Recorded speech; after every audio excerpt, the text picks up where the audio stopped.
A lot of this isn't going to make sense to you, and I'm sorry about that.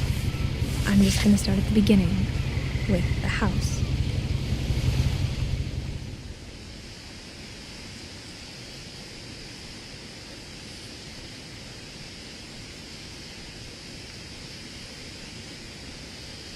Someone had put up a chain link fence, but it looked like I wasn't the first person to hop it.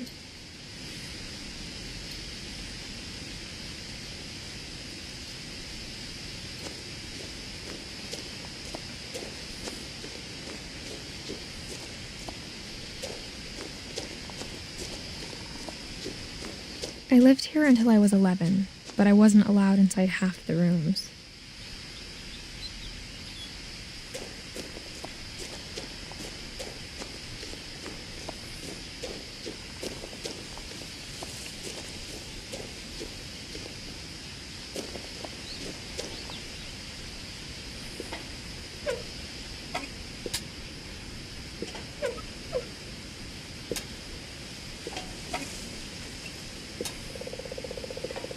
Inside the mailbox were bills from 7 years ago, marked urgent, open immediately.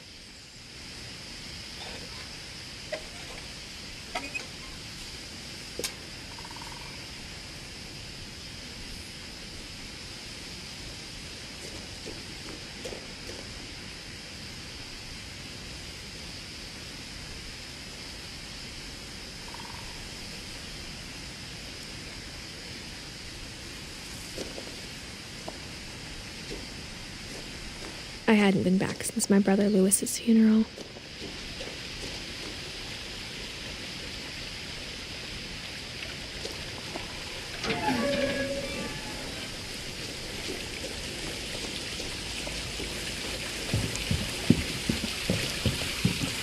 In her will, my mother left me a key, but didn't tell me what it unlocked. Maybe she thought I'd know. Or she thought that the mystery would be enough to bring me back.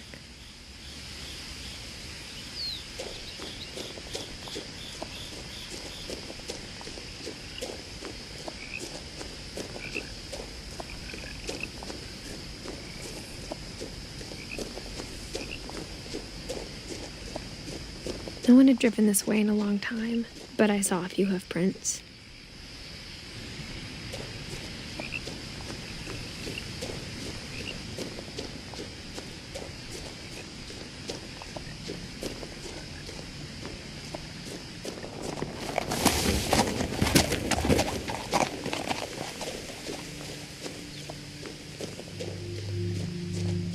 The truth is, even after I inherited the house, I never thought I'd come back to it.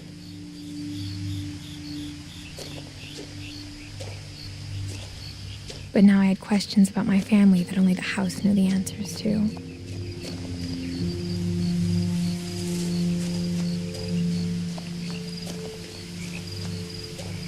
The house was exactly like I remembered it, the way I'd been dreaming about it.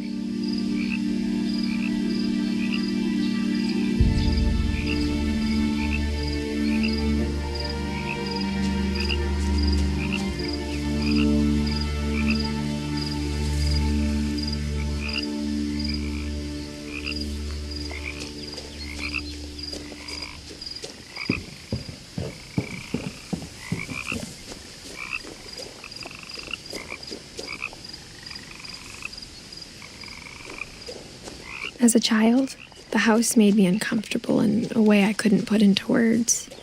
Now, as a 17-year-old, I knew exactly what those words were. I was afraid of the house.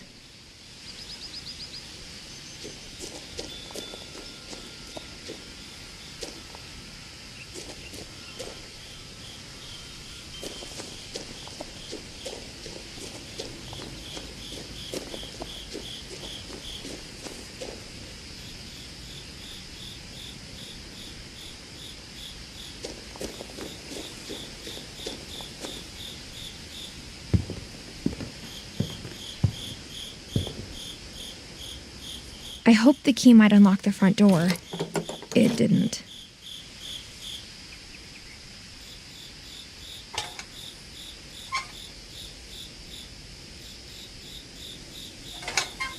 Looking in, I felt like the house itself had been waiting for me.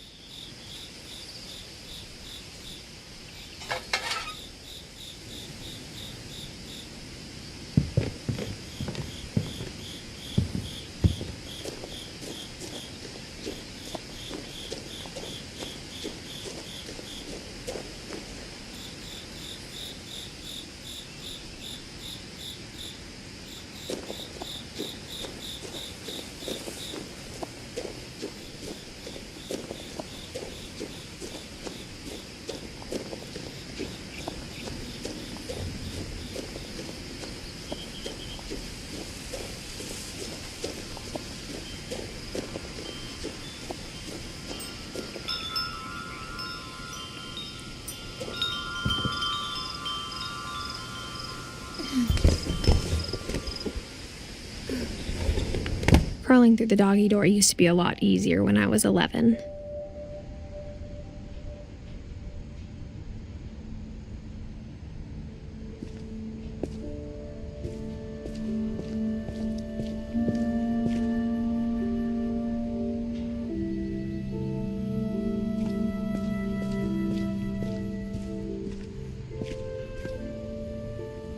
The power had been turned off the night we left.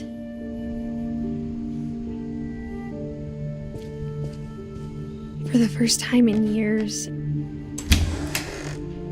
I felt like I was home.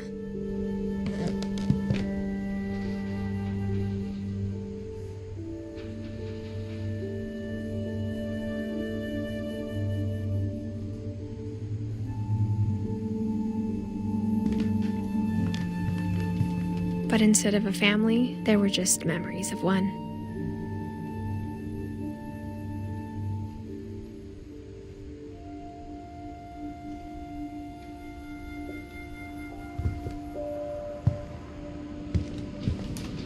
Like how after Lewis started working at the cannery, we all got sick of eating salmon. Except our cat, Molly.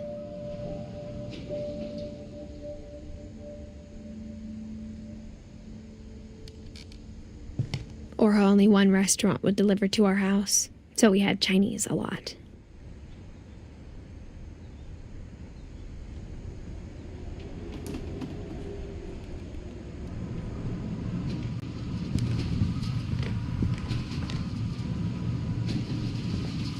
Nothing in the house looked abnormal. There was just too much of it, like a smile with too many teeth.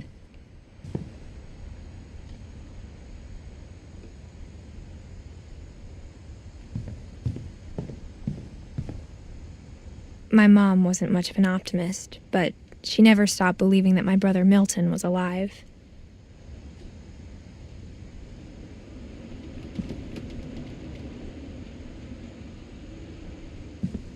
A lot of things got left behind in the whirlwind of that last night.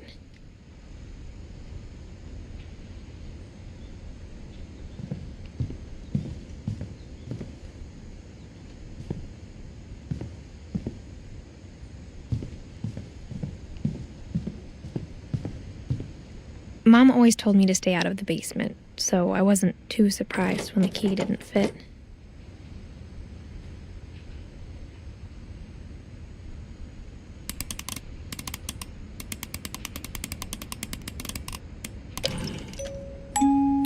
Great-Grandpa Sven built a music box for Barbara, along with the rest of the house.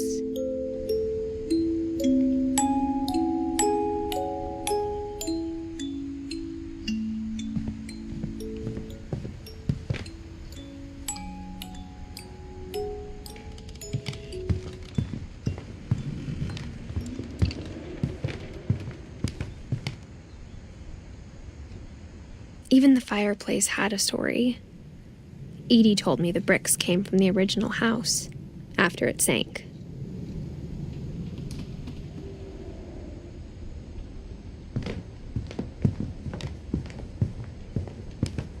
The table was still a wreck from the night we left.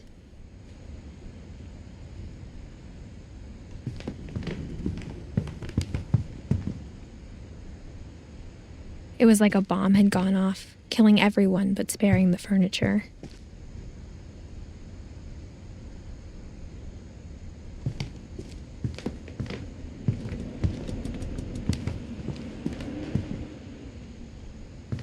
My mom was the only one of us who could imagine Great-Grandma Edie living in a nursing home.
After Milton disappeared, Mom sealed up all the bedrooms.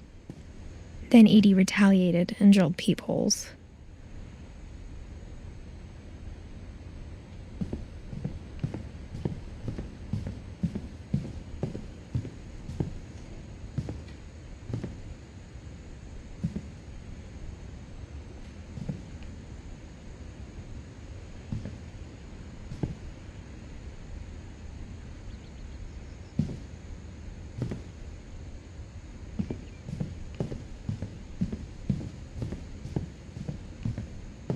Whenever people ask me about my family, the first thing they always want to know about is Barbara.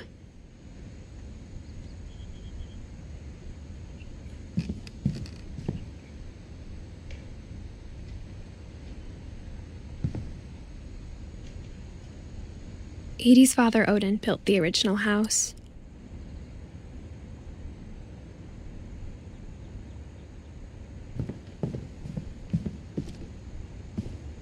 Mom must have locked the third-floor stairs on the night we left.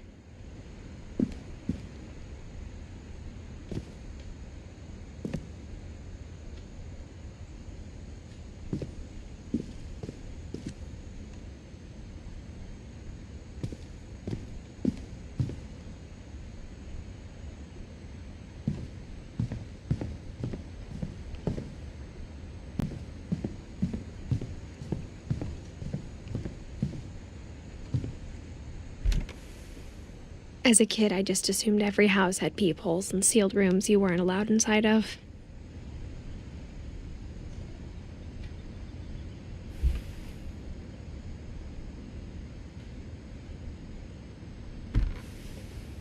My Grandpa Sam spent 7 years sharing a room with his dead brother, Calvin.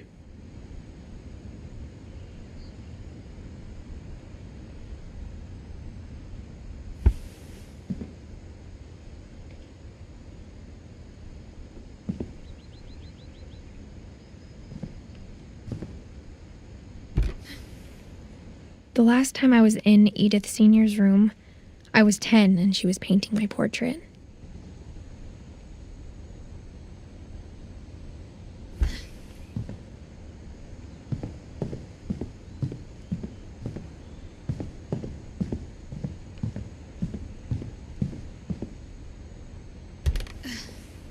Barbara was a child star for 2 years, until America grew out of it.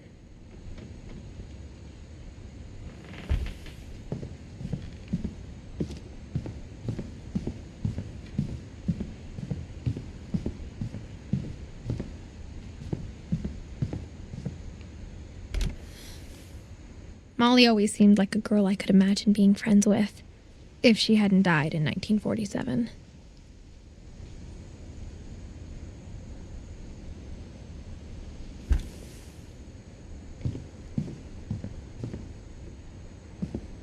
I spent a lot of time playing in Great Uncle Walter's room. I think my mom sometimes regretted not sealing it up.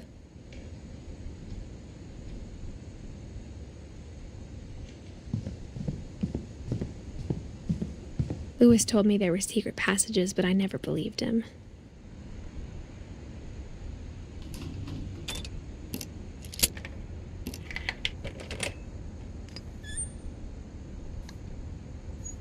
Turns out, my mom was really good at keeping secrets.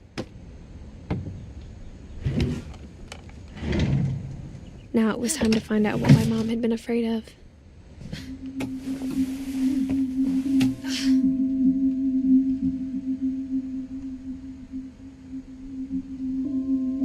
Reading this, maybe it sounds like I had a plan, but I had no idea what was behind that door.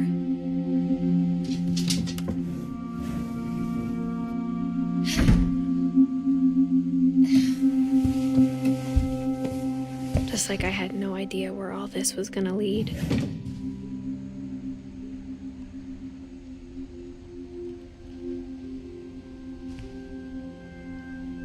I grew up looking at Molly's room through the peephole.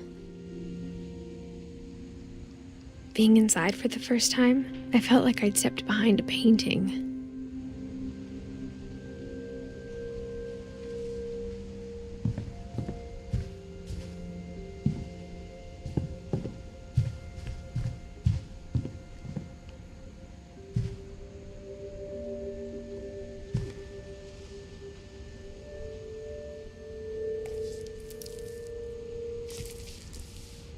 December 13th, 1947. Dear Diary, I'll be gone soon, but I wanted to tell somebody about what's gonna happen. It started when Mom sent me to bed without dinner. I woke up and I was starving, so I looked around for something to eat. The gerbil food was dry, but I didn't mind it.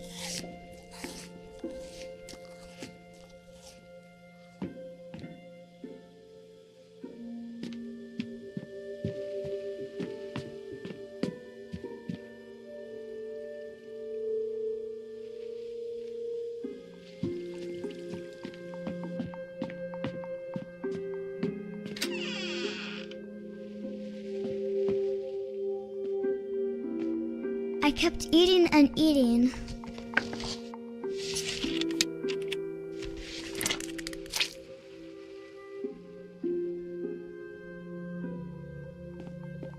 I ate a lot of things that night.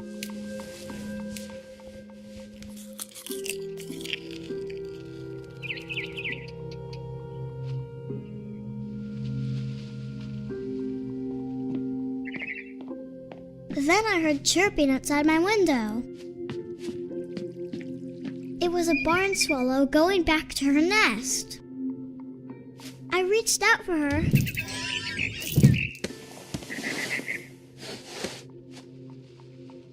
And suddenly, I was a cat.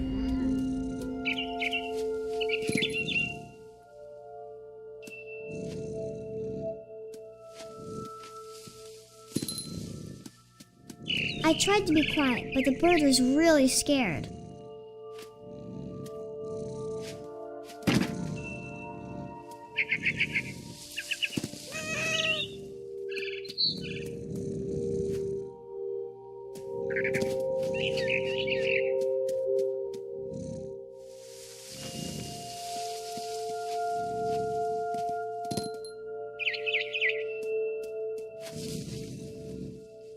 Mom and Dad didn't even look at me.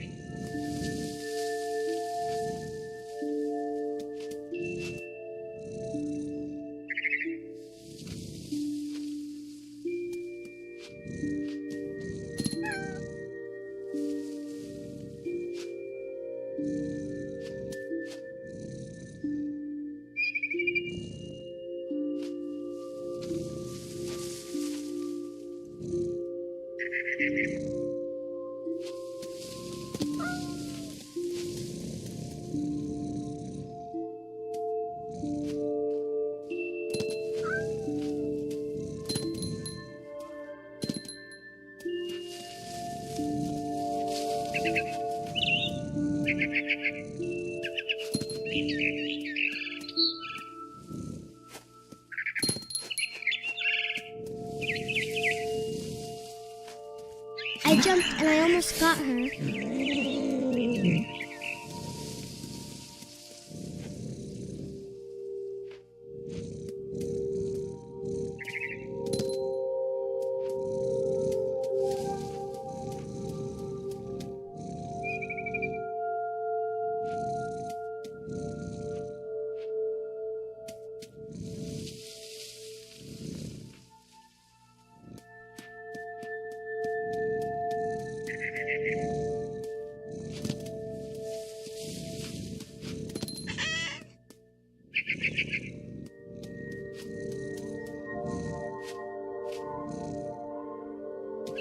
I could tell she was getting really tired. Now I was up in the big tree. I promised Dad I wouldn't climb it anymore. All I cared about was eating that mama bird.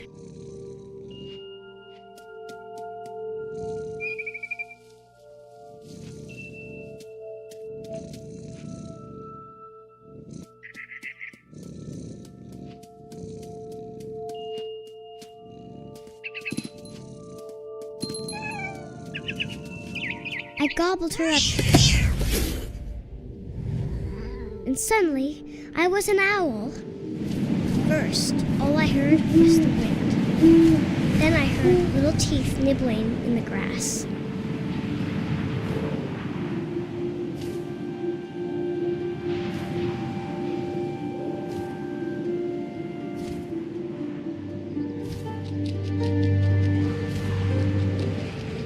Rabbits.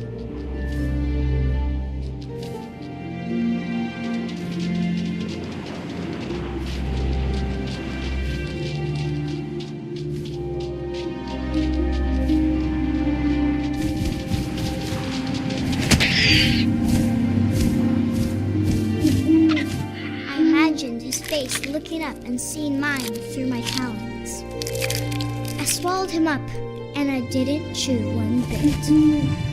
Then I flew off to find something bigger.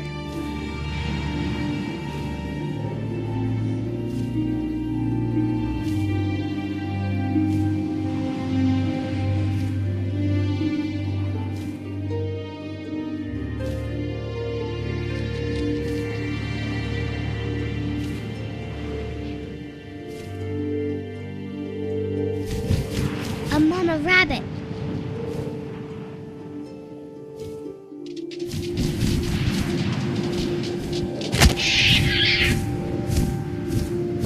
She was almost too big to carry. I started choking, but I couldn't stop eating. And suddenly, I was a shark.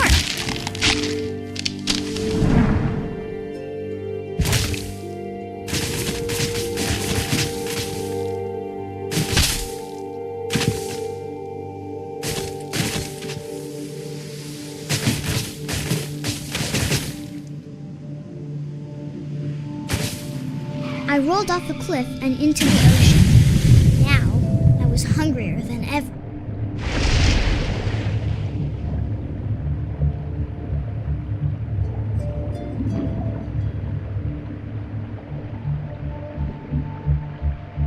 I wanted fat, juicy seals.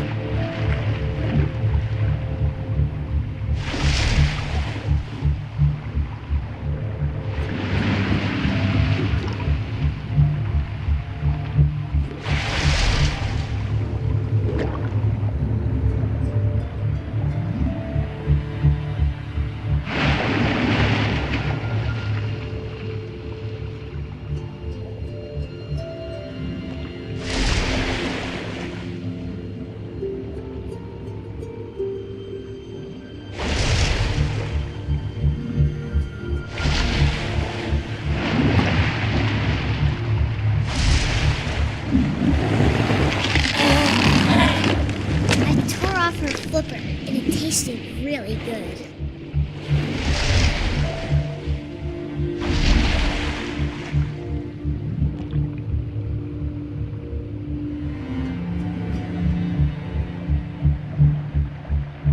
I grabbed on tight, and I was so hungry, I jumped out of the water. When I opened my eyes, everything had changed.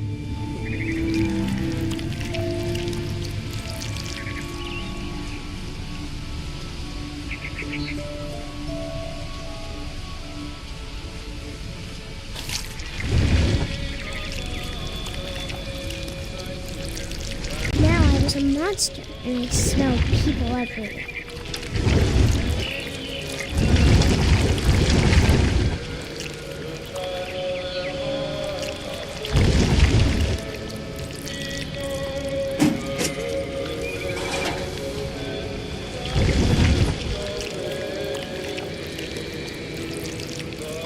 I was big, but I moved real quiet.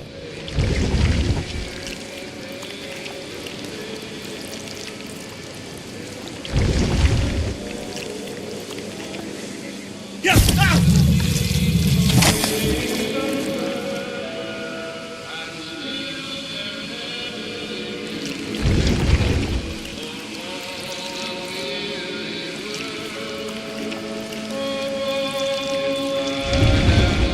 I wanted to stop, but also I didn't.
Passenger, I was still hungry. And across the water, I smelled something new. Something I had to have, so I swam towards it.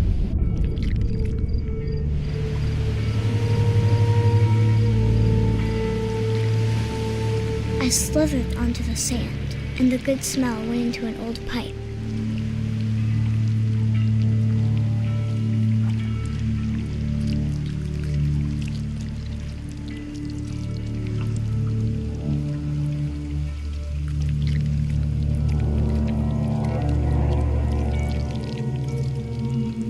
I got closer and closer.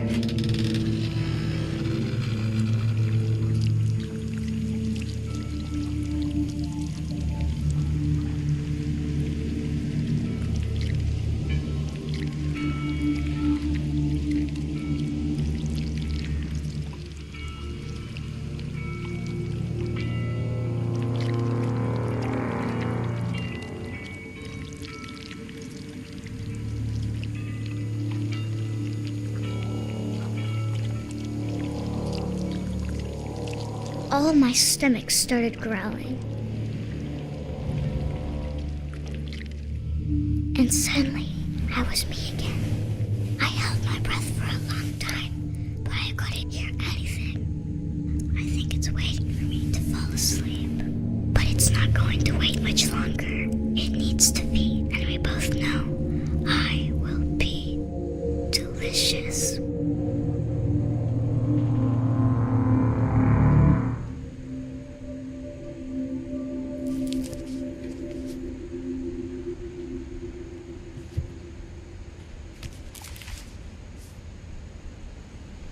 I'm not sure if I believed all of that, but I'm sure Edie would have.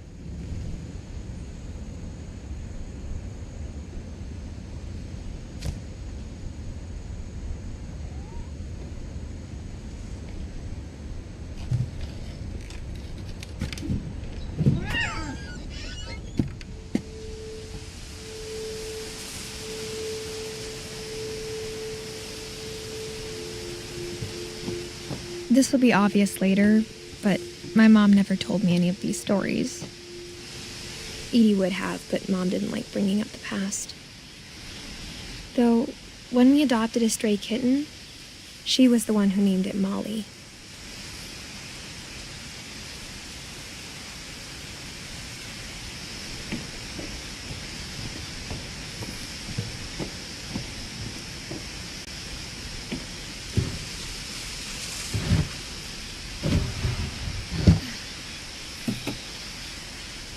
I spent a lot of time in Great-Grandma Edie's room.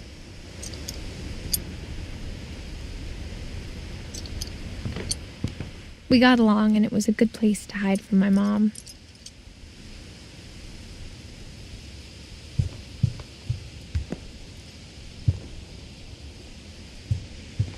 Edie gave a big interview about a mole man living under the Finch house. My mom was furious. I hadn't thought of myself as Edith Jr. for a long, long time. When Edie told people Sven was killed by a dragon, she could also have said he was building a dragon-shaped slide that collapsed. She could have, but she didn't.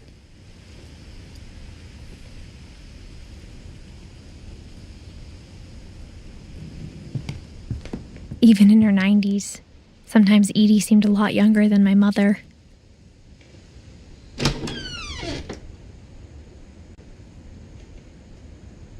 The only trace Grandpa Sam's first wife, Kay, left on the house was the pink bathroom.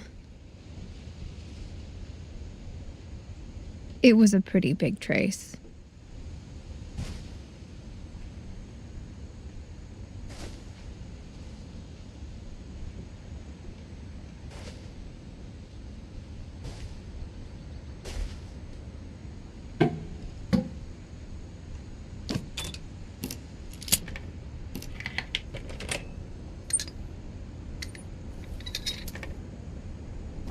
There's a secret in this bathroom.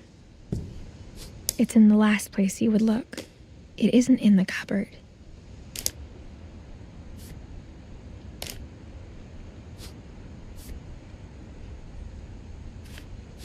It's hidden in this book.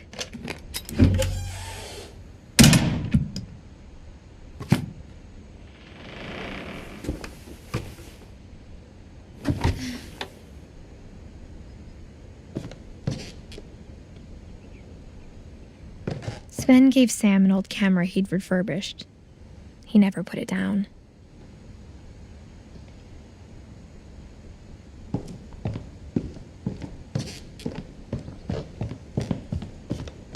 From the paintings on the wall, it was clear my brother Milton had been here before me.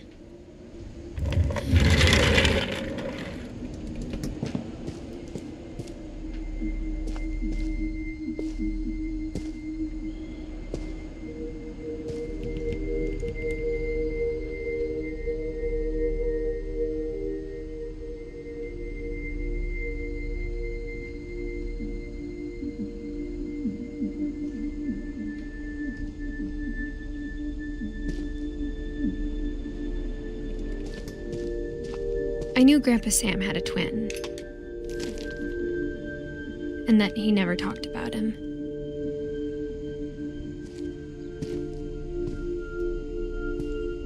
I guess my grandpa didn't like history any more than my mom did.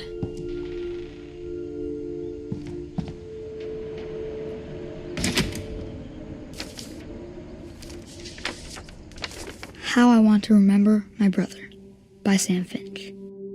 The thing I remember is that when he made up his mind, that was it.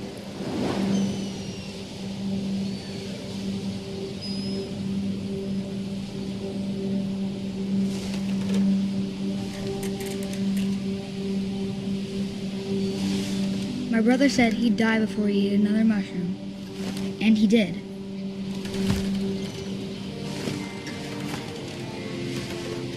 At Barbara's funeral, we swore we'd never be afraid again, and he wasn't.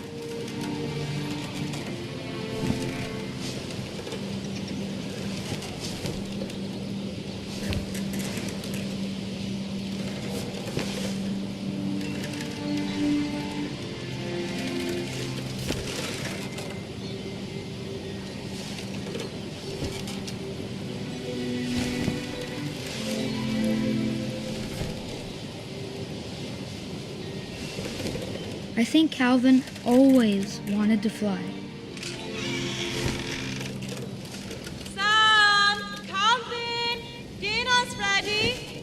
Coming! But that day, he finally made up his mind to do it. I told him going around was impossible. Maybe if I hadn't said that,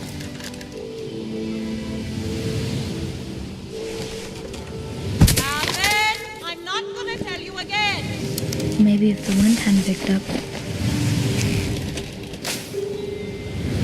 then maybe he'd still be here. But I doubt it.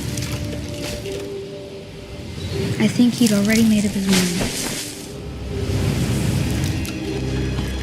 That's what I want to remember about my brother.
the day he made up his mind to fly.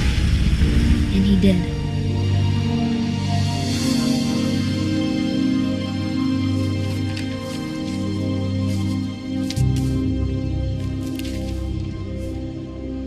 Calvin's story felt strangely familiar. When I was younger, I remember trying to do the exact same thing.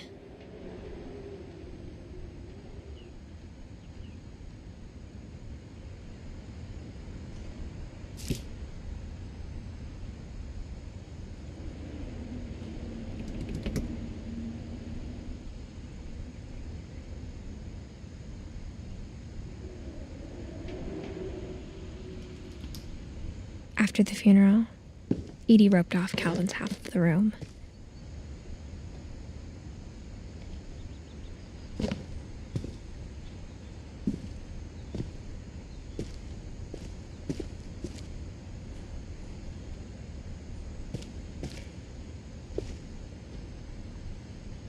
Mom said Grandpa Sam enlisted at 18 and never set foot in the room again.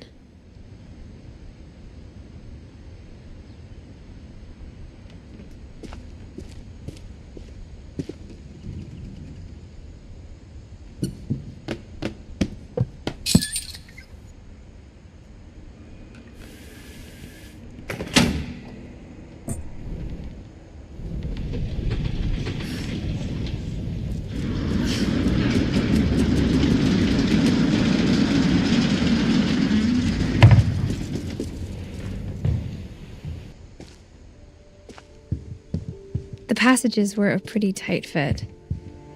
They'd obviously been built for smaller hands and bellies.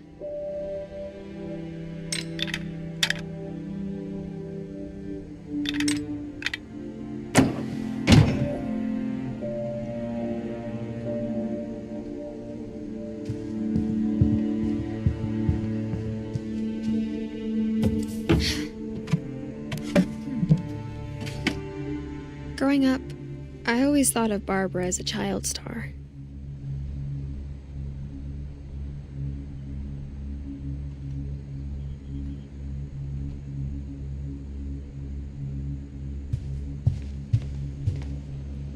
I never thought about how hard it must have been for her afterwards.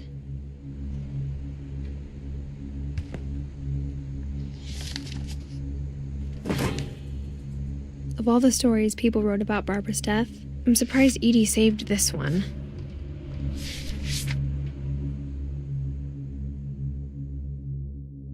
Old Jack here with another ghastly tale inspired by America's most unfortunate family. I'm calling it The Surprise Ending of Barbara Finch. As a child star, Barbara was famous for her scream. Now at 16, she was all washed up, a has-been. But in a lucky break, she'd been asked to perform her signature scream at a local convention for monster movie fans. It was just the boost her career needed. Unfortunately, her scream hadn't aged well. Getting better. I think you just need the right motivation. Her biggest fan and current boyfriend, Rick, was about to demonstrate when... Now that was a great scream. It was Barbara's father, Sven. He'd slipped into a table saw and had to be rushed to the emergency room. So Barbara got stuck babysitting her youngest brother, Walter. Her convention comeback was cancelled. Okay, I'm hearing frustration, but I'm not hearing terror. What if I tried... A gang of hoodlums in Halloween masks have been terrorizing Orcas Island tonight. Police are urging residents to... That came from the basement. You're right! Also, I loved your delivery on that. Why is your basement door locked? Because my dad likes making puzzles and secret passages. There's a key hidden in the music box. The secret is to keep winding and winding until finally the key pops out. Thanks, babe. I'll be back in a sec. 20 minutes later, Rick hadn't returned. So Barbara went to look for him, right on cue. She reached for the music box.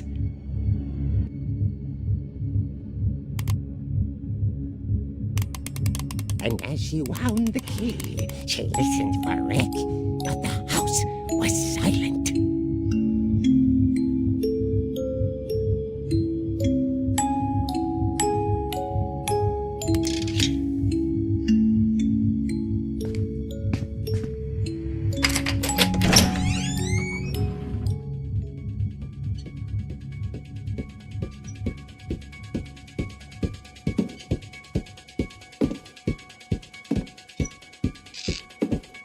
She found Rick's crutch and imagined the worst.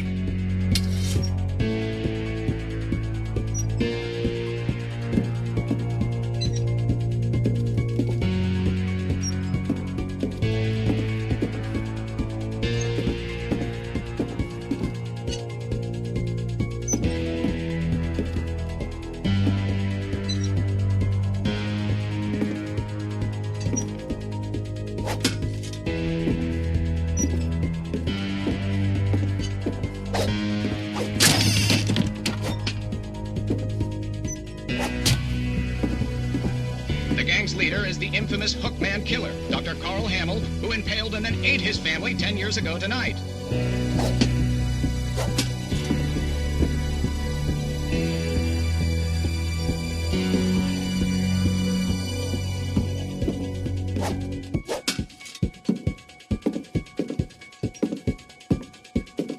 The old fridge rattled and grew still. Oh dear!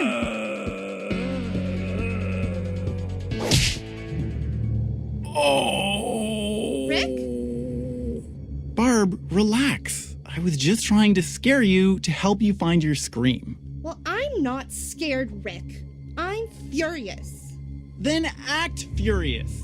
All I'm getting from you now is that you're hurt and confused and She threw him out, but she kept a little something to remember him by. Barb, have you seen my other crutch? And she was still holding it when she fell asleep watching the late picture show. Hours later... Barbara! Walter, what's going on up there? Ah! Okay, I'm coming up, but if this is a trick, you're dead, Walter.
Walter had vanished, but his bedside radio was still on. Orcas Island police describe the man as 6 feet tall, with a steel hook for a hand. Residents are urged to lock all doors and windows and notify the police of any suspicious activity. Barbara turned, saw the hook man, and was speechless. He was quite smashing. And he was. He couldn't get enough of Barbara. Okay, Barbara, there's got to be another way out of here.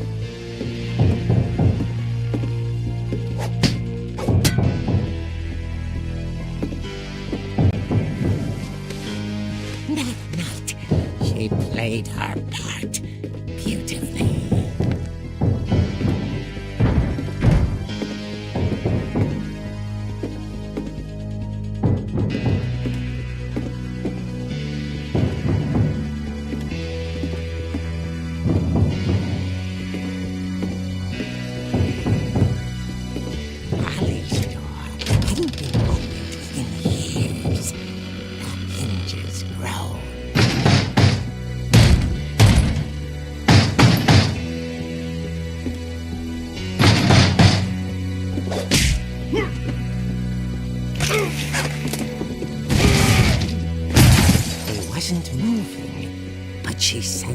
The story might not be over yet.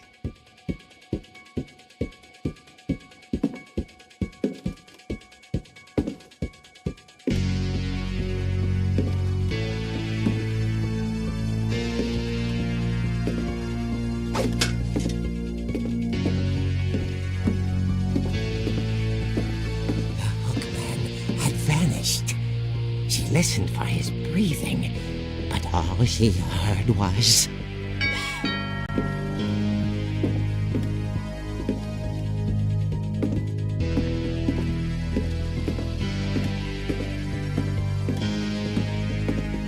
Someone at the door was dying to speak to young Barbara.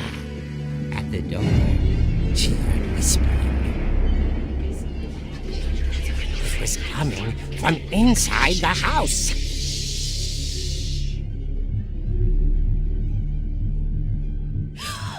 Oh dear. Surprise! You were wonderful! The monsters had come to surprise her.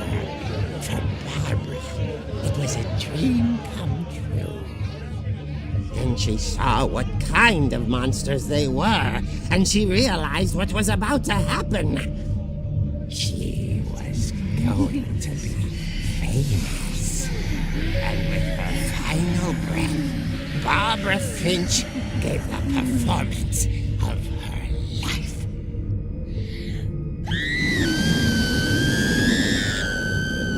I wasn't there myself, but I hear Barbara was magnificent.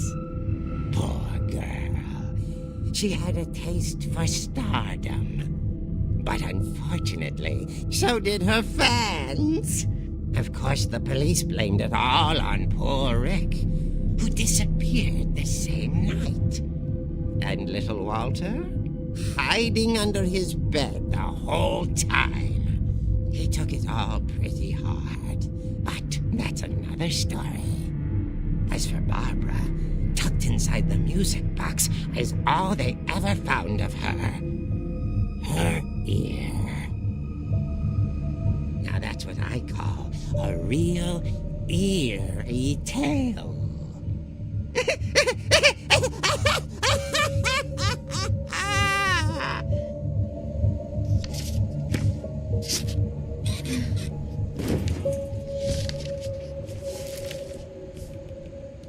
Edie told me all Barbara wanted was to be remembered, as absurd as that comic was. Maybe what Edie saw was a happy ending.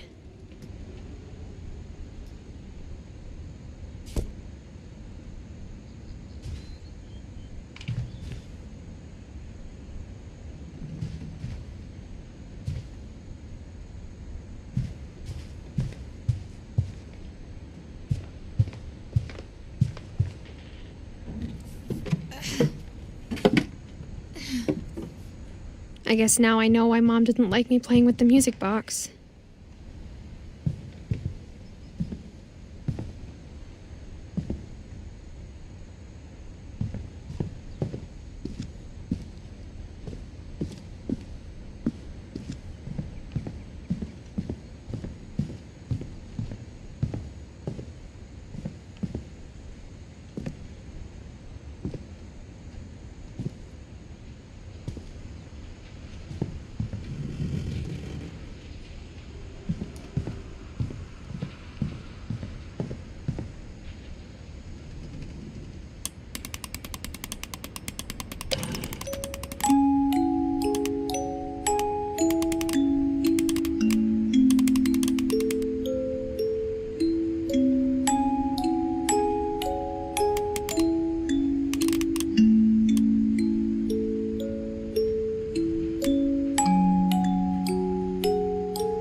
Mom said the basement was off limits, unless I wanted another tetanus shot.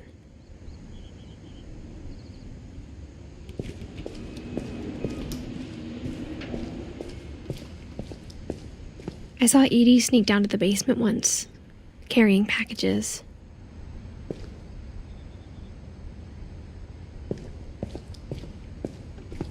I thought maybe she was hiding presents.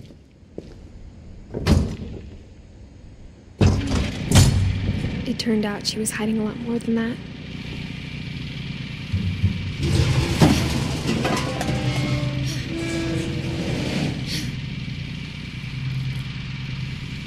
I remember asking Mom once about where Walter had gone.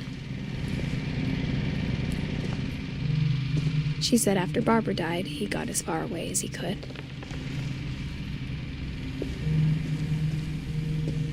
If there's a pattern in all these stories,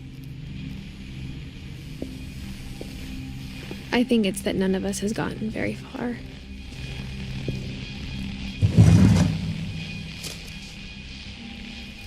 Goodbye, everyone. I can't believe I've been down here for 30 years. On that first day, after the shaking started, I didn't think I'd survive a week.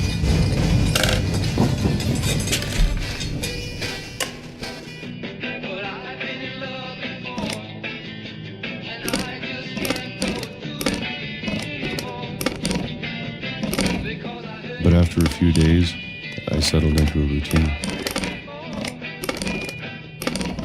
That's what kept me sane. Having a schedule, living for today. I always expected to be dead tomorrow. But if you wait long enough, you get used to anything.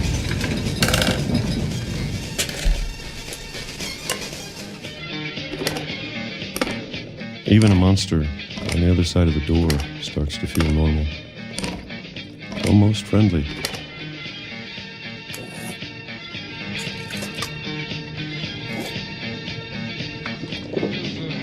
And then one day, everything just stopped. Whatever that thing was, it was gone. Maybe it got tired of waiting. Or maybe I just got tired of being afraid.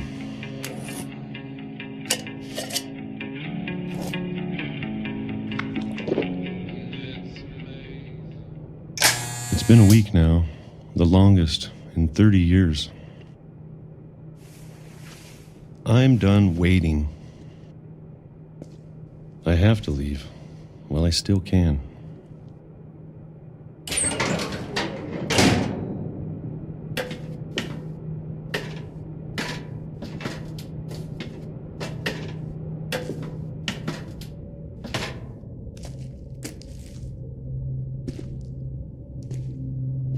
I know it's out there, somewhere. Whatever killed Barbara and Molly and Calvin.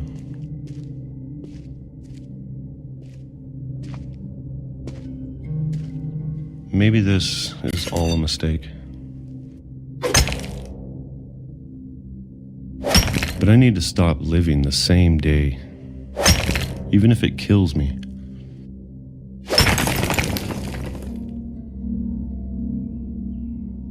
Whatever's out there, I want you to know I'm ready for it. I'm going to appreciate all of it, especially the food. I don't mind if I only have a year left, or a month, or a single week. I'd be happy with one real day. I can already imagine the sun on my face.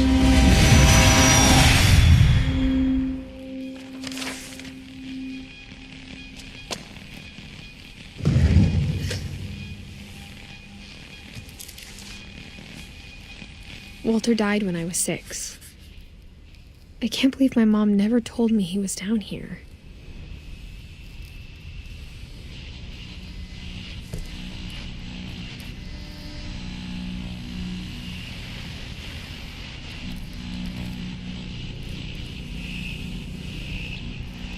I'm sure my mom was trying to protect me.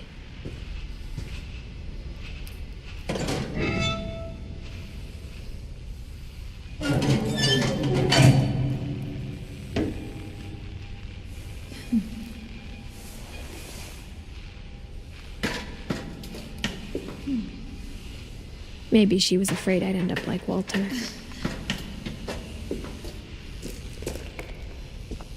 But if she never told me about an uncle under the house,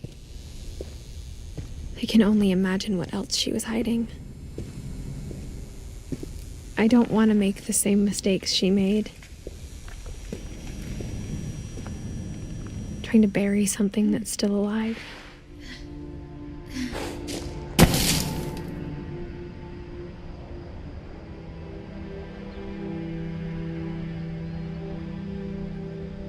Now that there's only one of us left, or maybe two, I thought it was time I heard the stories for myself and found out what happened to everyone else. But now I'm worried the stories themselves might be the problem. Maybe we believed so much in a family curse, we made it real.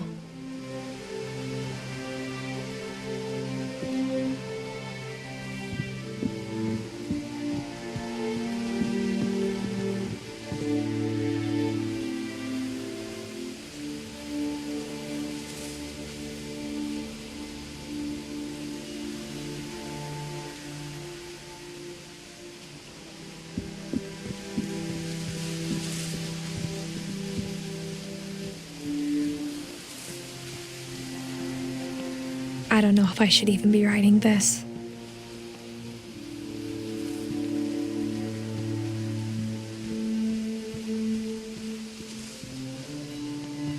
Maybe it'd be better if all this just died with me.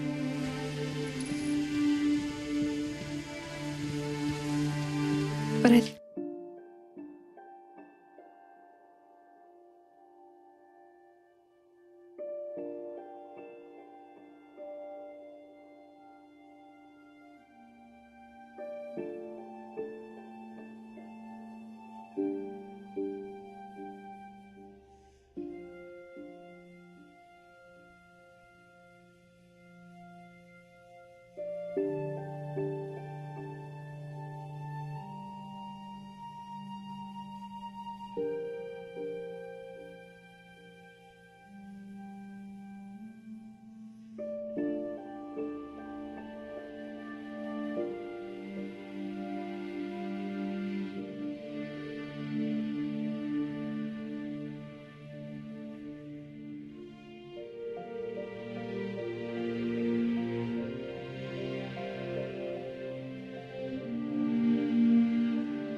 thought you should know about your family.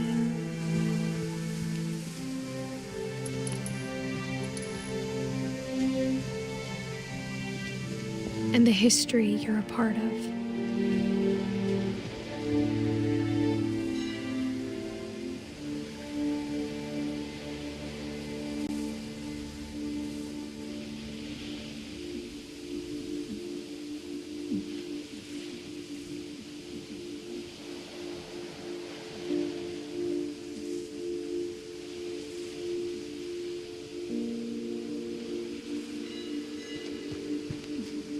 Though to be honest, I feel as lost as you probably do right now.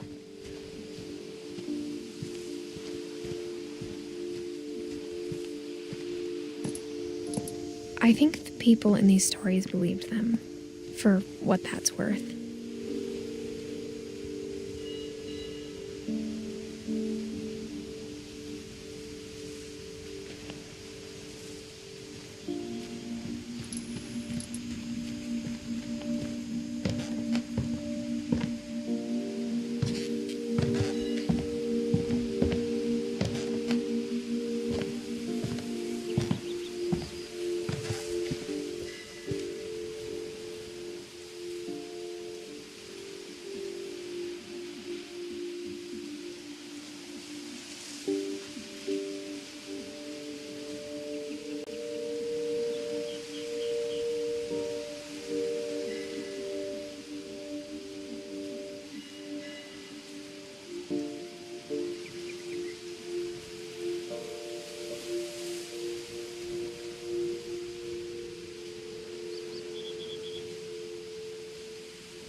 And when you look at the house, that history of imagination and stubbornness and madness, any of it seems possible.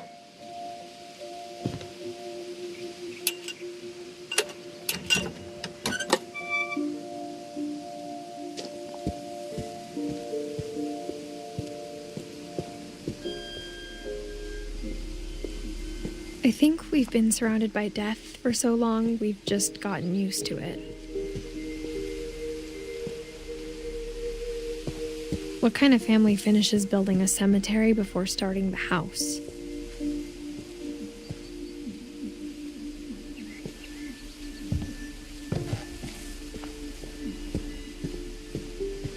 It's embarrassing for me to admit this, but the pet cemetery made me more uncomfortable than the human one. 3 of the gerbils were mine, and 2 had been my fault.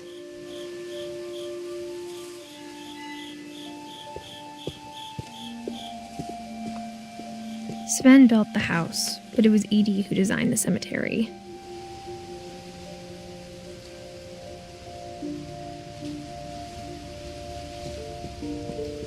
I'm sure Odin's monument had been Edie's idea. My mom was always trying to move on, but for Edie, the past never went away.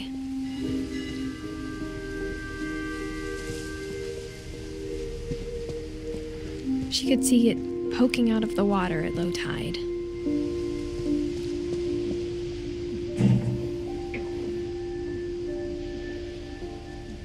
Edie said she dreamed about the old house every night.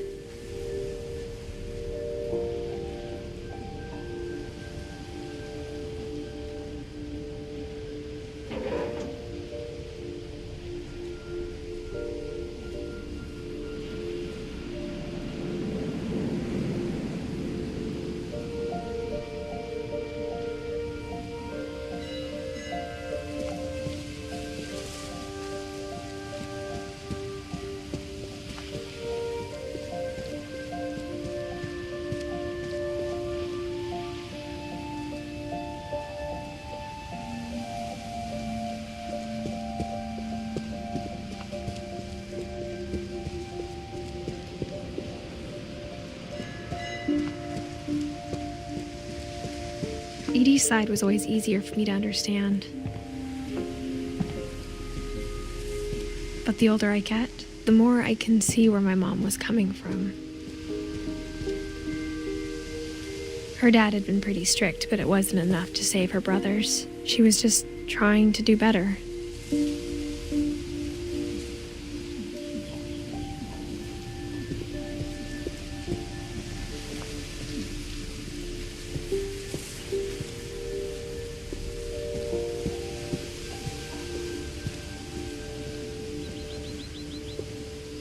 There's so many things I wish I could ask my mom now.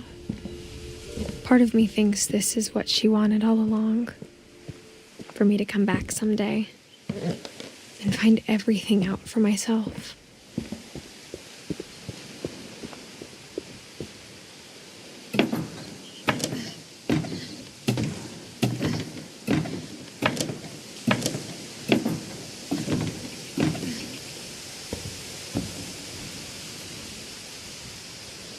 But looking back on it now,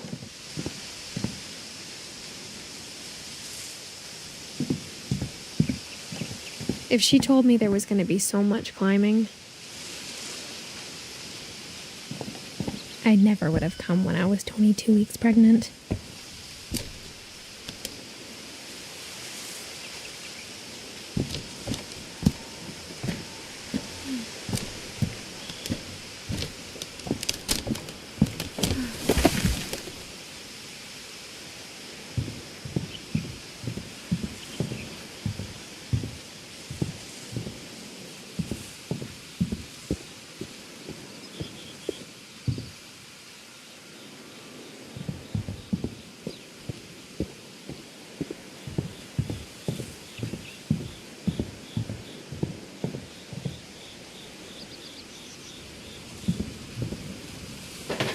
I never met Grandpa Sam, but I think he and my mom had a lot in common.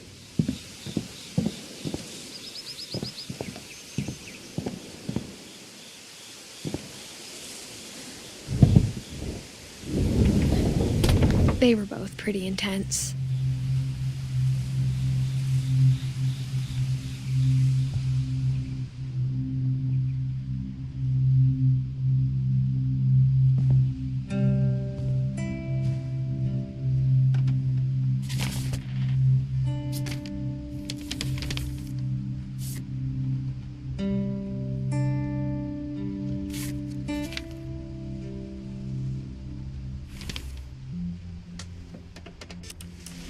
Dawn, I promise, you'll never forget this weekend. Yes, sir. These memories are gonna last a lifetime. Am I gonna have to shoot anything? It's a hunting trip, Dawn. Shooting is strongly encouraged.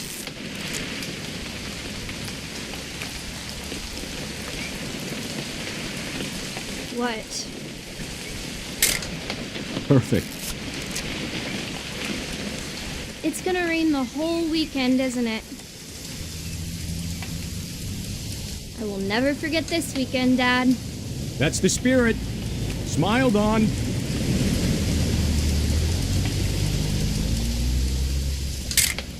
Okay, got it. I'm gonna take some pictures, okay? Just be careful. The camera's older than you are.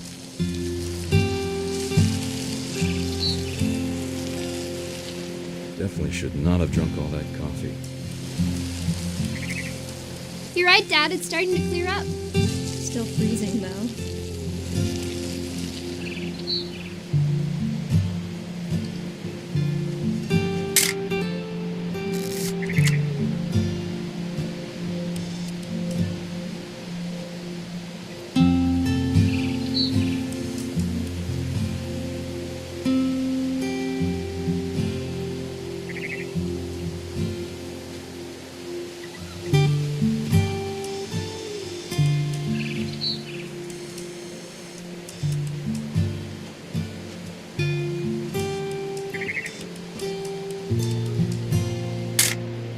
Aw.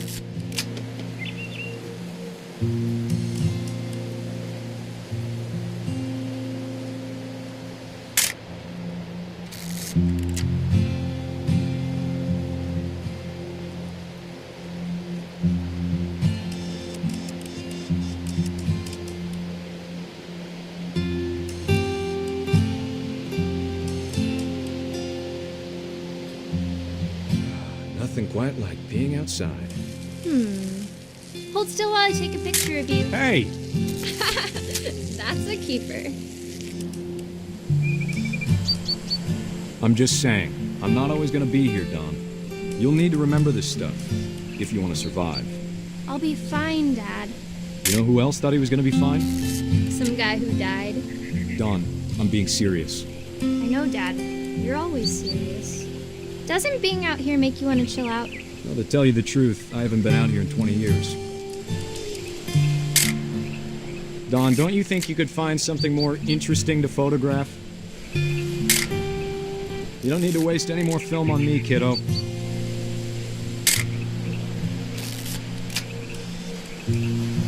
Last time I was with my brother Calvin.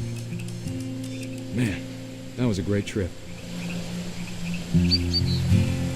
Your grandpa Sven taught us how to fish, how to build a fire. We found an old logging trail. There were deer everywhere.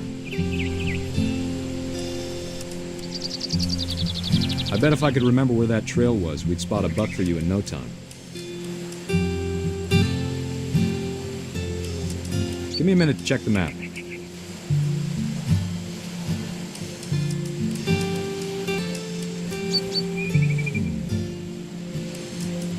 Dad! Good eyes, Dawn.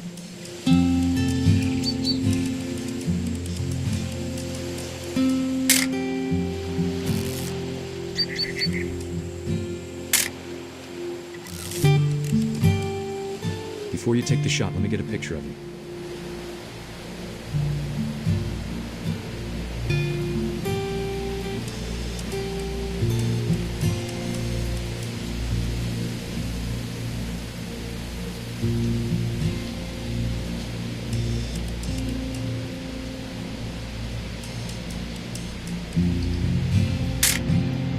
I'm over Dear Dad,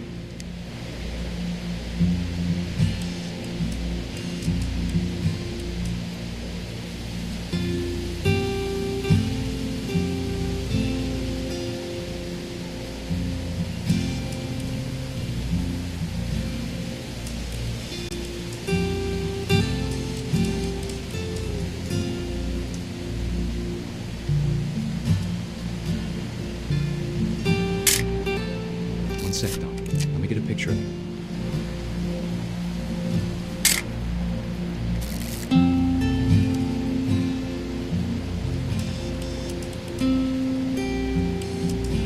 Dad, I... Just breathe. Turn off your imagination. Focus on your target. Let me get behind you. Do I have to do this? Don, you don't have to do anything. But if you want to survive, you'll need to be strong. Great shot, Don!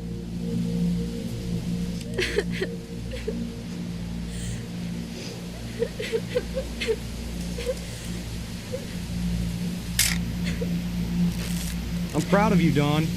Always remember that, okay?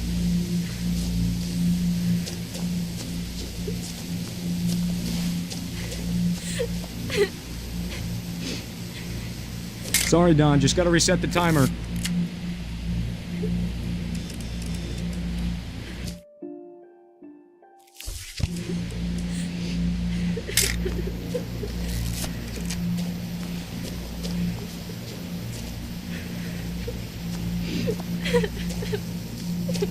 Dad, it's twitching. I think That's it's... totally normal, Don. Just focus on the camera. Try not to think about... Dad!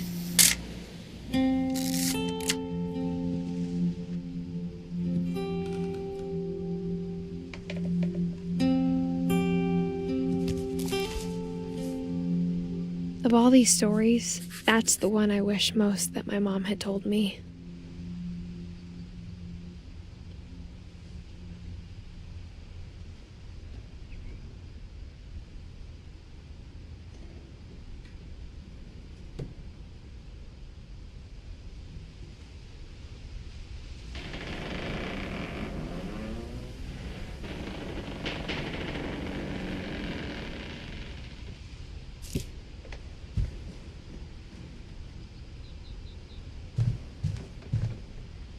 Sam spent his life shooting photos, but Mom said he got nervous being in front of the camera. I guess we're all afraid of something.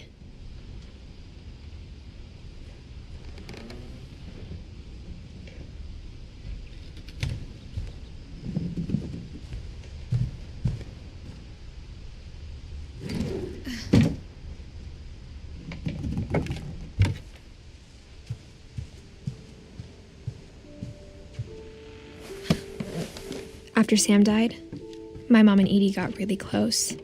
They'd both lost a lot.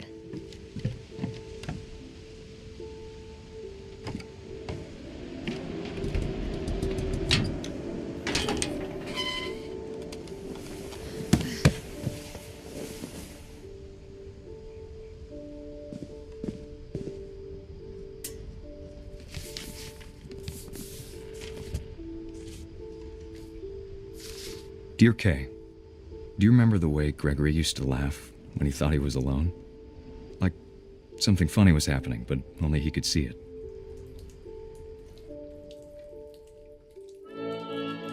I think he saw things the rest of us don't.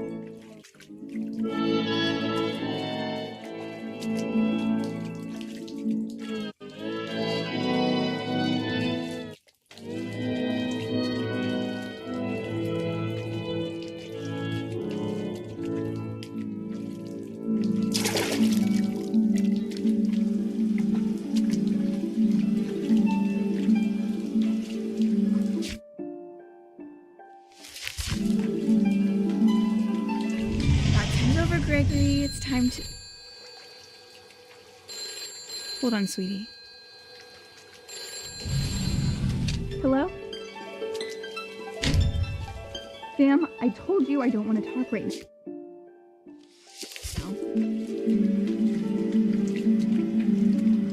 I wonder what he saw. his world was like.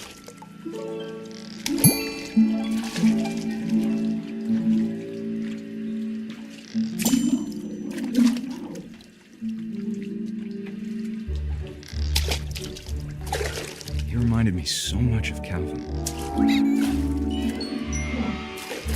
Lost in his imagination.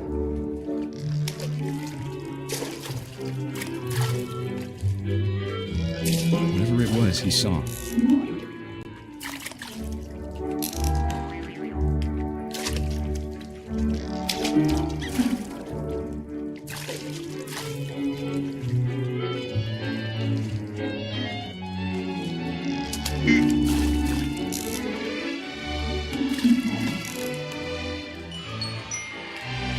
Sure made him happy.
Silly it sounds.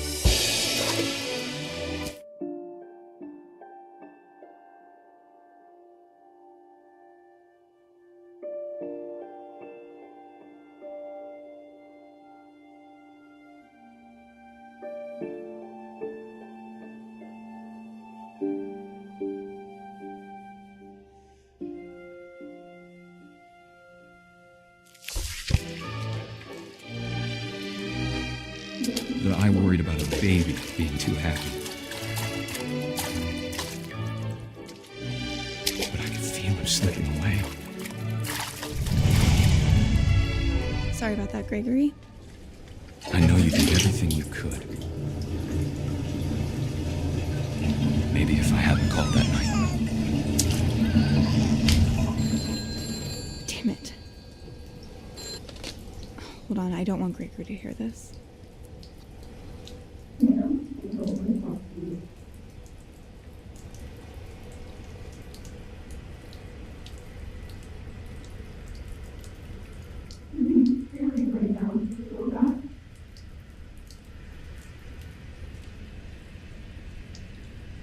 What do you mean?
she could have told us.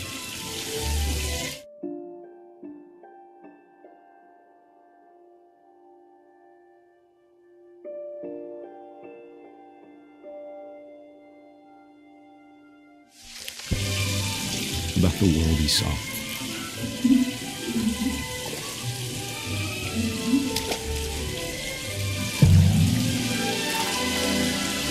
There's so much I don't understand about Gregory.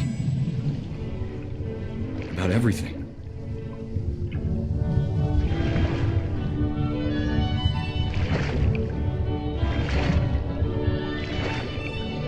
But I know what happened wasn't your fault.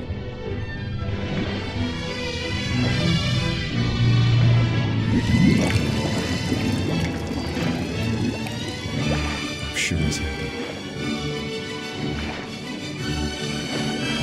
And he'd want you to be happy too. Good luck, Kay. Love, Sam.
Instead of hiding from death, Sam seemed to go out of his way to meet it.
My mom moved up to the loft after her brothers died.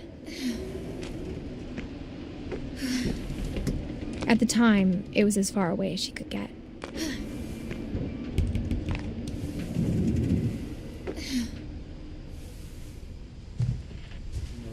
I can't imagine what it was like for her to lose 2 sons after she'd already lost 2 brothers.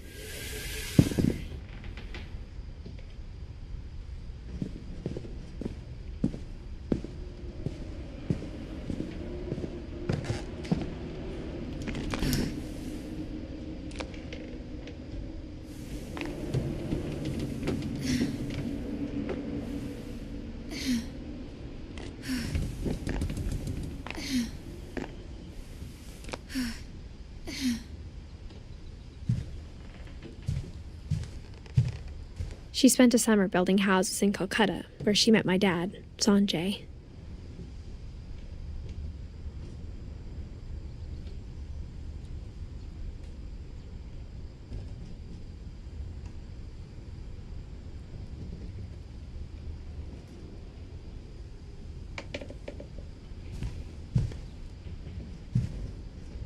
Religion was another thing my mom never talked about, but I think it helped her a lot after her dad died.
My mom moved to India a week after graduation and got a job teaching English.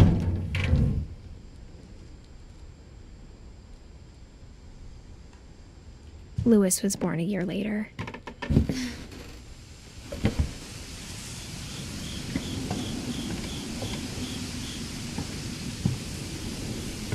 When my dad died, I don't think Mom knew where else to go.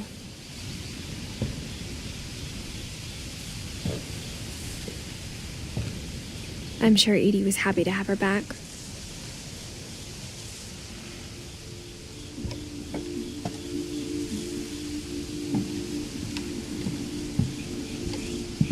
The house had to get a little bigger, but Edie was used to that.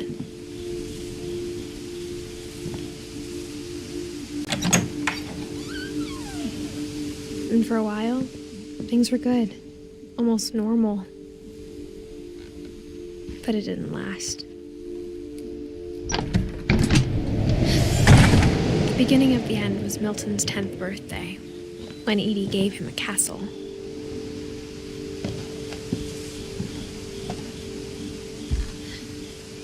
After Milton disappeared, the only thing he left behind was a room full of paintings.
Milton Finch in The Magic Paintbrush.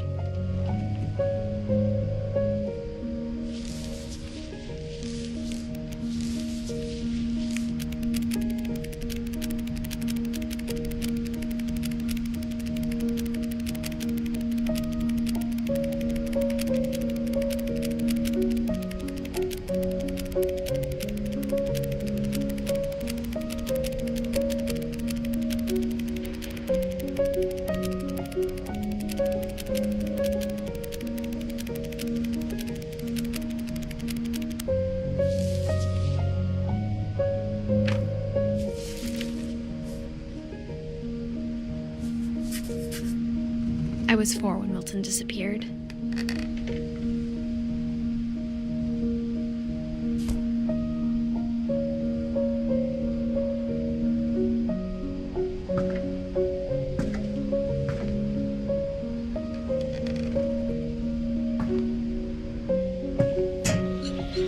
Mom spent months searching for my brother. Then she sealed the doors.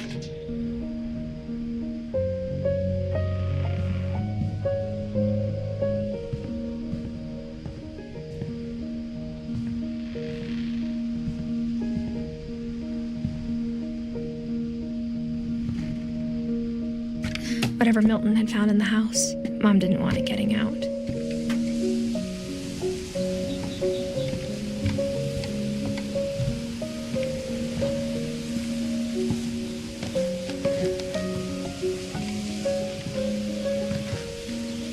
Mom definitely blamed Edie, but I think Lewis blamed himself.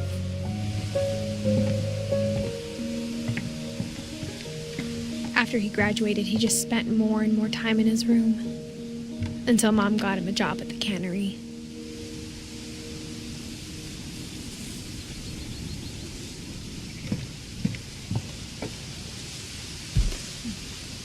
Everyone always told me to stay out of Lewis's room, except Lewis.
Lewis's room smelled very, very familiar. That part of him lived on.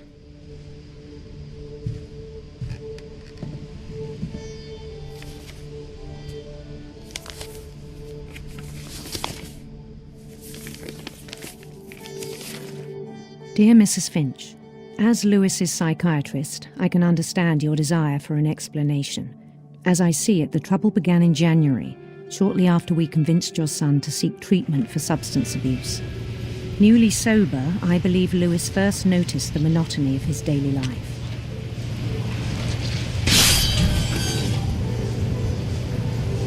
He kept working at the cannery.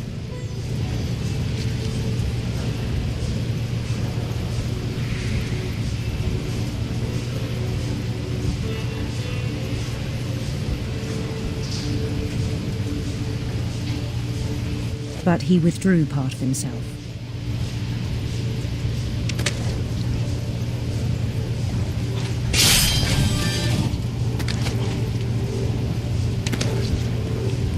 In our sessions, I saw the same behavior.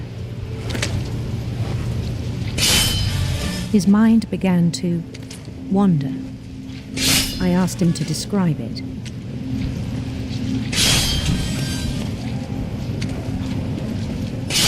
He said he started small, imagining a labyrinth.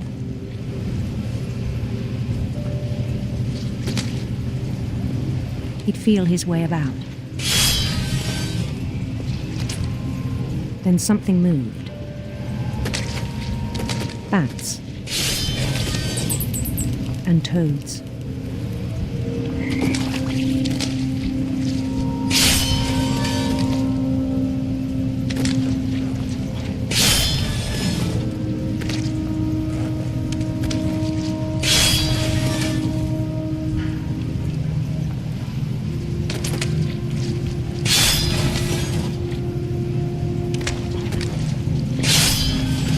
Things that have not names.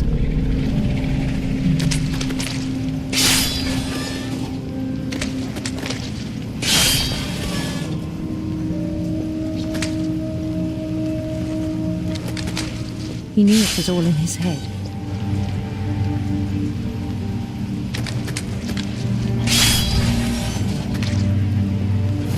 But he took it very seriously. I had hoped he'd find himself.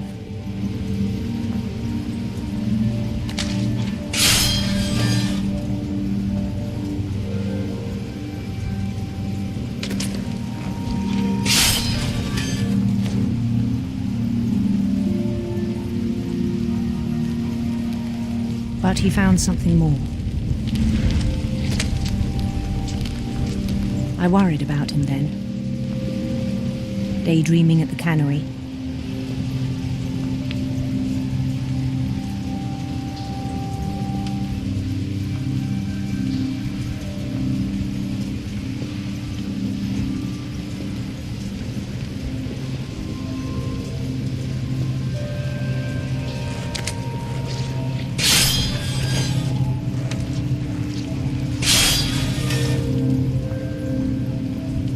I spoke with his boss,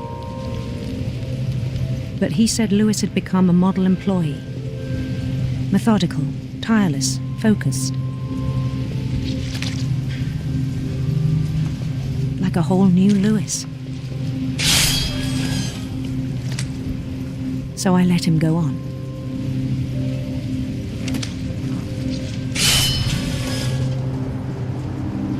I even encouraged him. It seemed very promising at first. He told me he'd made a new friend.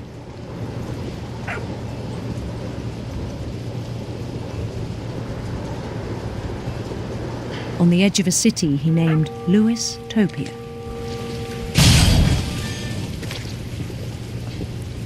He built the city up slowly, brick by brick. Then he made musicians.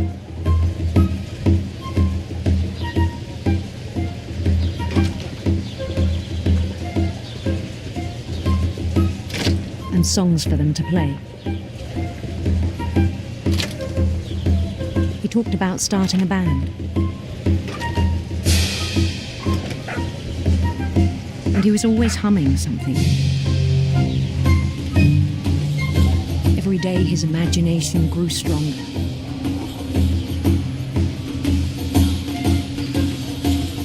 He no longer spoke at the cannery, but his chopping was as reliable as ever. Then one day it struck him that all the cheering crowds, even the stones under his feet, were all in his imagination, so he could do whatever he wished.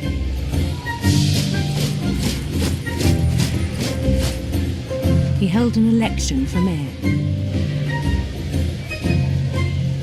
and he won.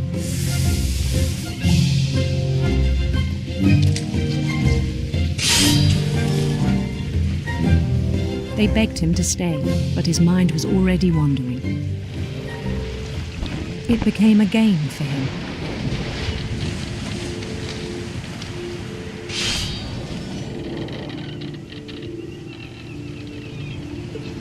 He'd conquer a city, then immediately push on. New Louisville. St. Louis. He started drifting away from our reality.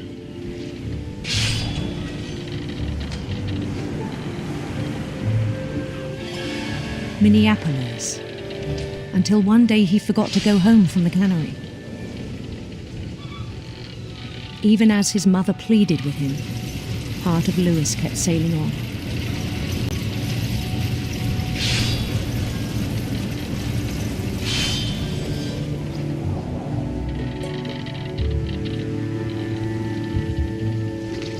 In Louisburg, he heard rumors of a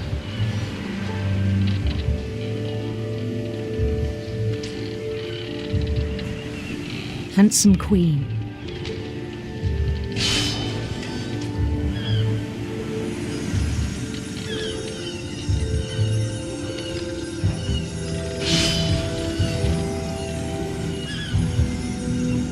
The queen was on her own quest for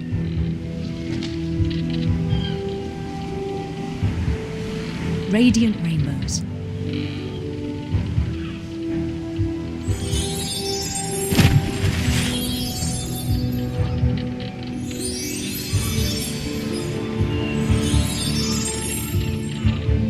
He followed the sound of her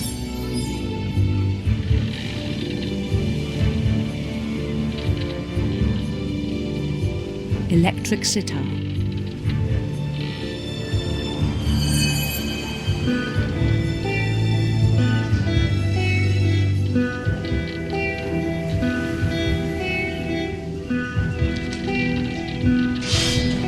His chase led him to a golden palace east of the sun and west of the moon. Even then, his logic remained sound.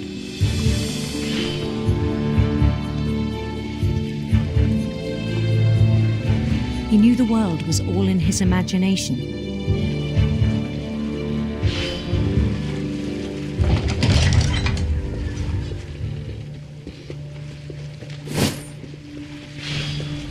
But he was so proud of having created it.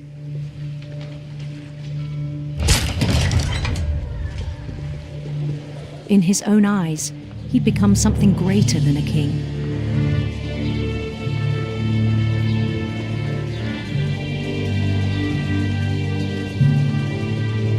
For someone who'd never known success in the real world, I think it was overwhelming. And then it struck him that the real Louis was not the one chopping salmon, but the one climbing the steps of a golden palace.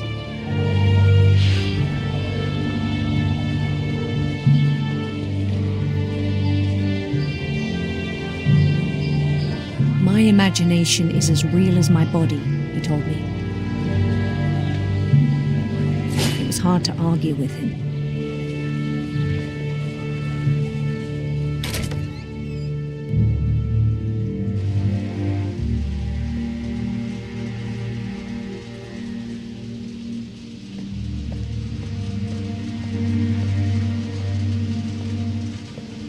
began to forget the world we know.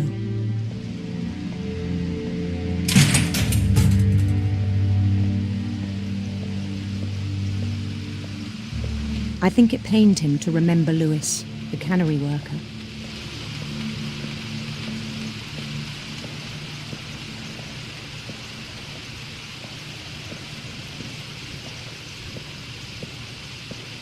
He began to despise the man with a royal contempt.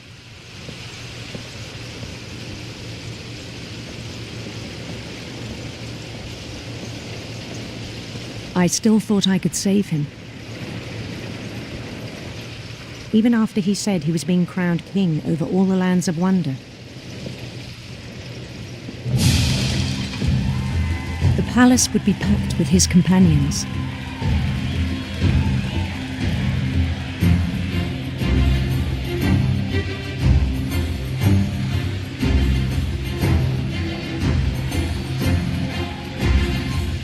Including the wise Calico who'd insisted on inviting him.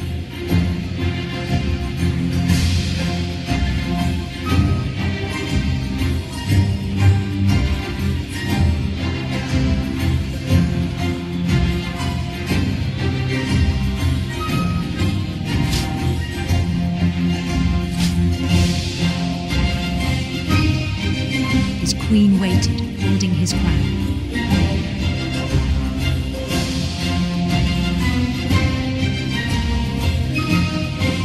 There was only one thing left to do.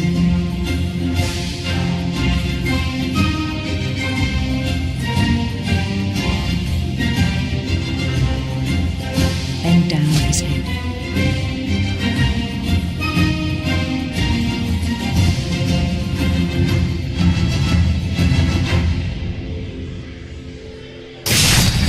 And the rest I think you know.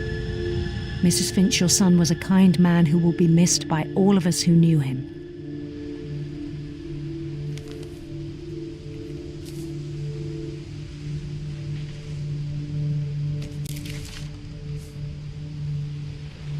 My brother was really cool.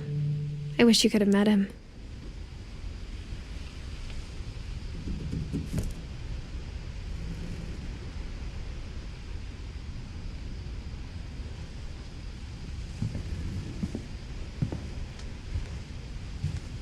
He was so proud of being Indian. I think for him, it was a way to be something other than just a Finch.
On the way back from Lewis's funeral, my mom told me to start packing. She waited until the day before we left to tell Edie. I'm not sure if she wanted to make it easier or harder.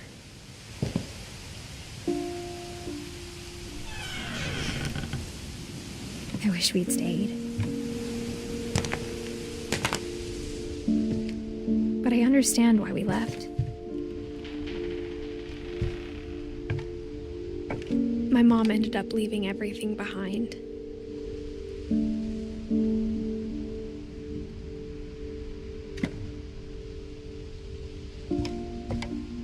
What happened that night had been coming for a long time. Maybe it should have come sooner.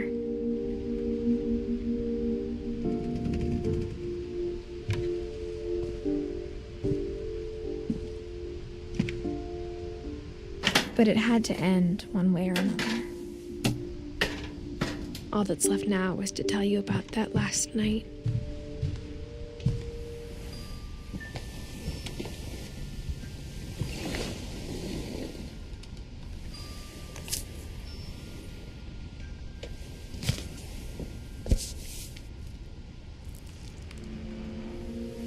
That whole last day, Edie just watched us pack and didn't say a word. Until supper, when she raised her glass and said, "To our final night together, and all our final nights apart." Grandma, you know what I said about alcohol. Some of your medications are very Edith, specific. I left a present for you in the hallway. Why don't you go open it? The grown-ups have to argue now. I'm sorry, you're right. We're all leaving tomorrow. Let's just enjoy our last... I'm not leaving. Edith, you're excused.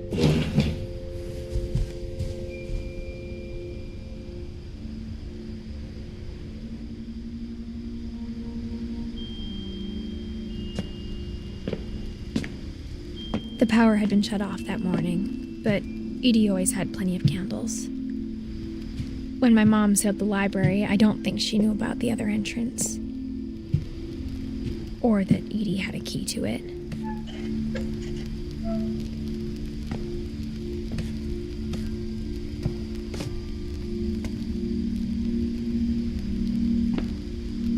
That thing you're afraid of isn't going to end when you leave the house.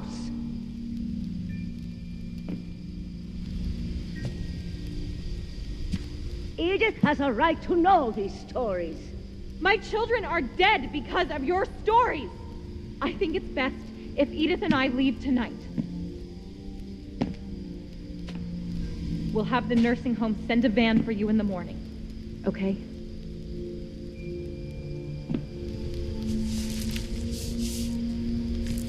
Dear Edith, there's so many stories I wish I could tell you, but there's only time for one. This is about what happened on the night you were born.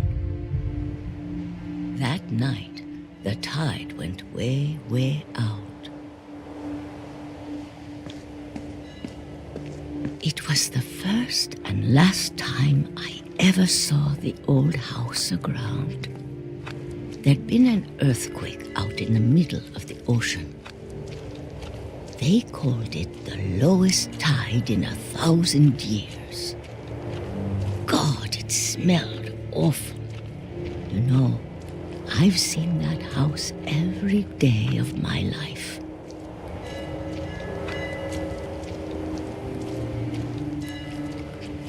But I never thought I'd go back to it. When the fog rolled in, I lost my way.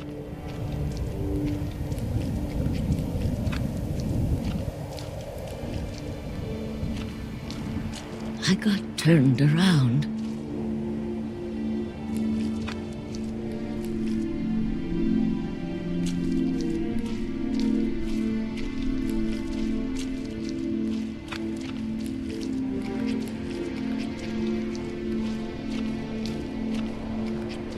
For a while, I wandered.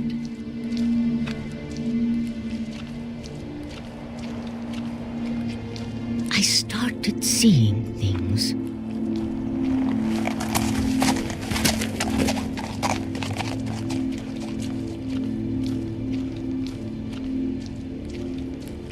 things I'd forgotten had ever existed.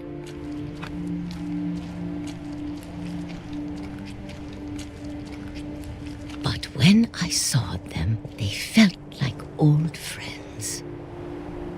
That night, a lot of things came back to me. Or maybe I came back to them.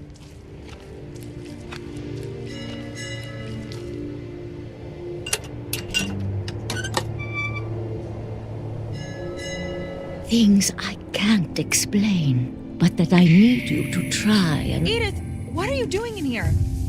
It's mine. Edith! Mom, you're gonna rip it! Let go! I kicked and screamed, but Mom dragged me to the car.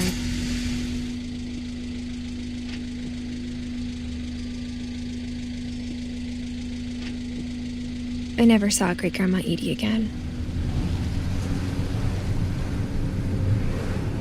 The next morning, the band came to pick her up, but she was already gone. After that, we moved around a lot.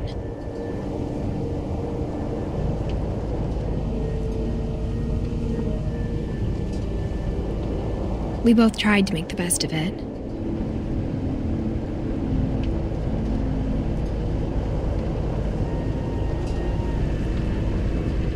A few years went by.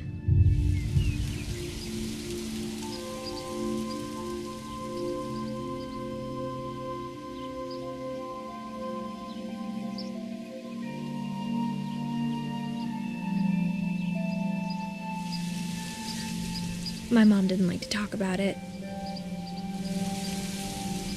but she started getting sick a lot. The rest happened pretty quickly.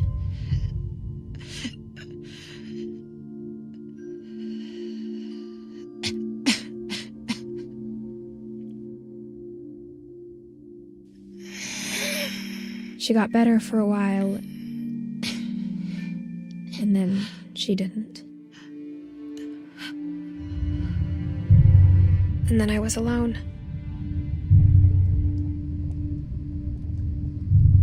The last Finch left alive.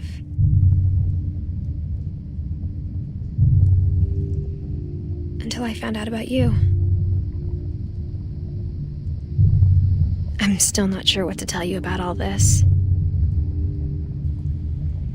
If we lived forever, maybe we'd have time to understand things.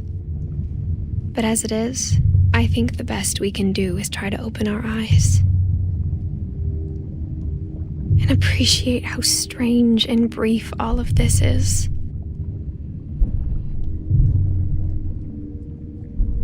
This journal was supposed to be for you.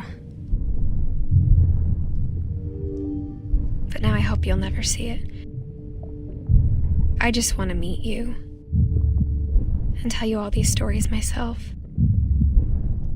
But I guess if you're reading this now,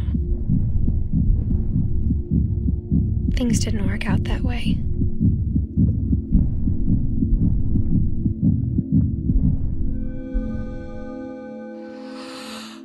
This is where your story begins. I'm sorry I won't be there to see it.